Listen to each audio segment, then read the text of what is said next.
CIOs are coping with what's happening and some of the tools, tips, tricks they are utilizing to in essence get the best out of their respective businesses.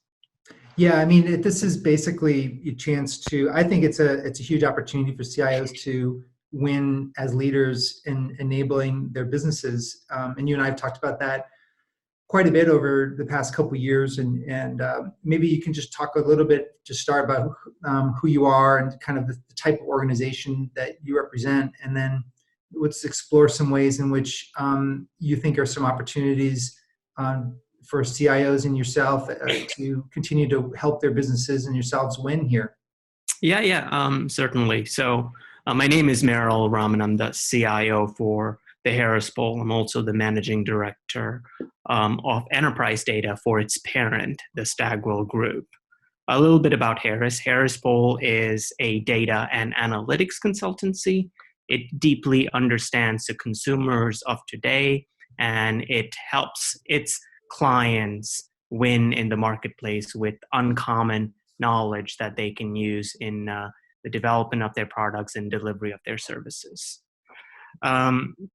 So, when I think about what's happened over the past several weeks, it really takes me back to a decision we made about 3 years ago.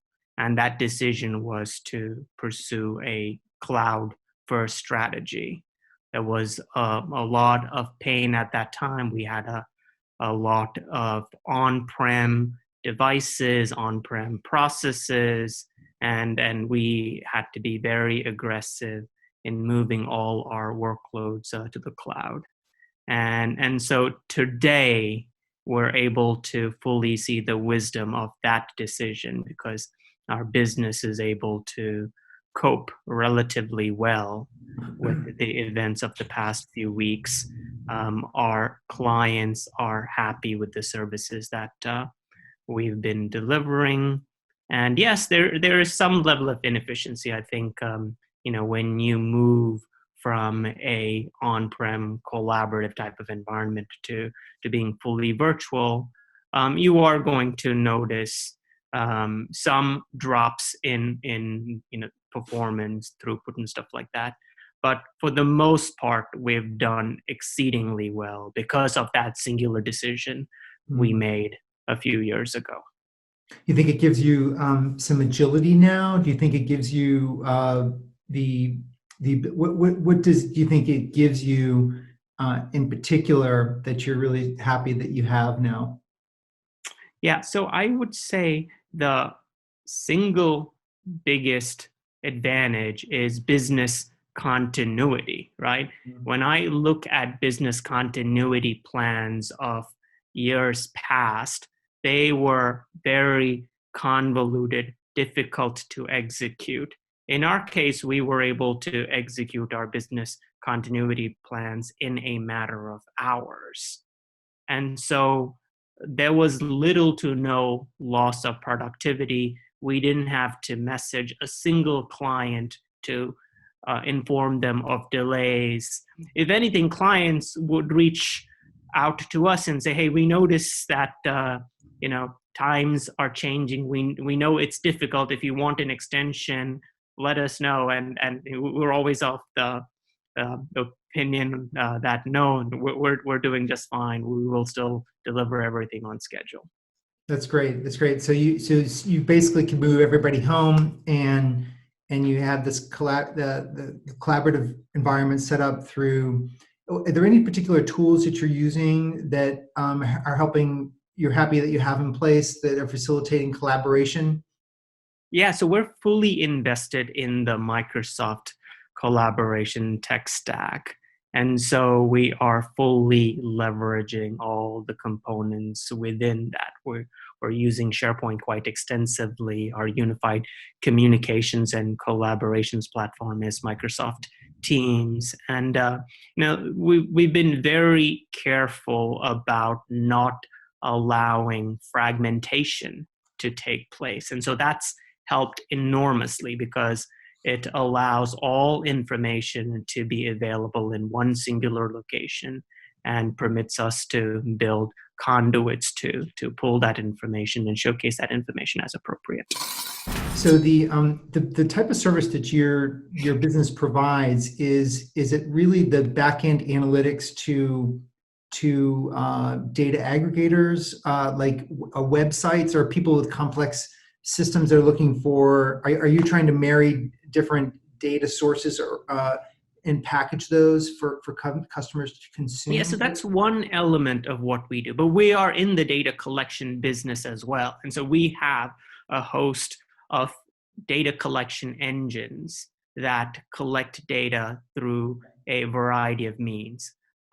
Polling services, for instance, would be one of the ways in which we collect data. And so we have a polling platform that is housed on the cloud. Our survey programmers are able to program a survey and push that out to different audiences. In addition to that, we also have tools that pull information from various social media sites. Gotcha. So, we absorb Twitter feeds, for instance, and analyze that in service of our clients. So we are in the data collection, analytics, insight gen, and dissemination service. So it's interesting. So really, you can measure sentiment across social, and I've always been fascinated about how people can get polling information so fast. So your team can program essentially a poll and then push that out so that a certain type of audience, it'll appear in an audience demographic or in a zip code area, or like you could poll CIOs about COVID, for example. You could yes. In fact, that would be one easy, of our probably. Yeah, that would be easy. Yeah, CIOs are easy to get to. CFOs, on the other hand, much harder to get to.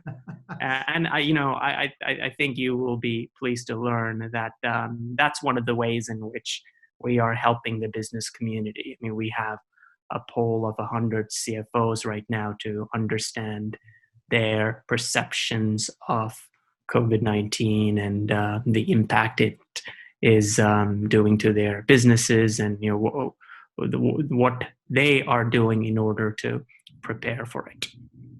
And the results of that poll that are published on our website, theharrispoll.com. Yeah, that's fantastic. As far as from a leadership point of view, Merrill, what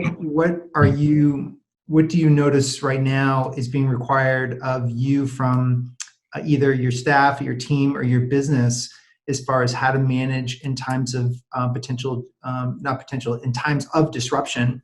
Mm-hmm. What type of leadership are you just having to pull on that you that are really kind of unintended? You didn't really think you were going to have to go down that path. So, I mean, I think the single biggest thing is communication, right?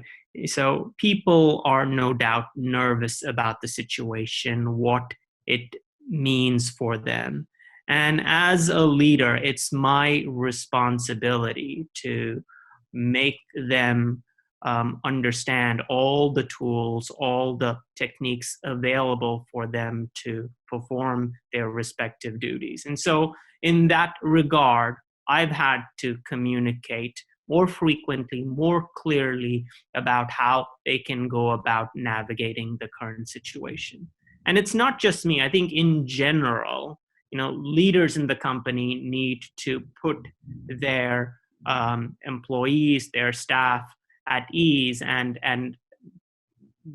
give them the assurances that this will pass. And when it passes, we will come roaring back and we will be ready to reconquer. Yeah, 100%. And that, what a great point about communication. I was just on with an interview just before you, and that also came up in creating a stress-free environment, not to coddle people, but to basically give them an idea, to give them the leadership needed so that it's hard to be very effective at work when your amygdala of your brain is constantly firing with fear, doubt, uncertainty, because it's hard to get into a strategy brain or into productive areas of your brain when you're firing on fear. And so I think it's a huge opportunity for CIOs to help create that stress-free environment. Completely agree. Yeah. Well, Merrill, I really appreciate you for your time, and this is great to have this kind of bite-sized wisdom and learn a little bit about your organization as well. And always fascinated to hear and explore what businesses are doing and some of the leadership that you're having to deploy within your company. So I do appreciate you sharing that with us today. Yeah, thank you very much, Bill. Happy to contribute. Have a great day, and we'll talk to you soon. Good luck with this. Yeah. Thanks.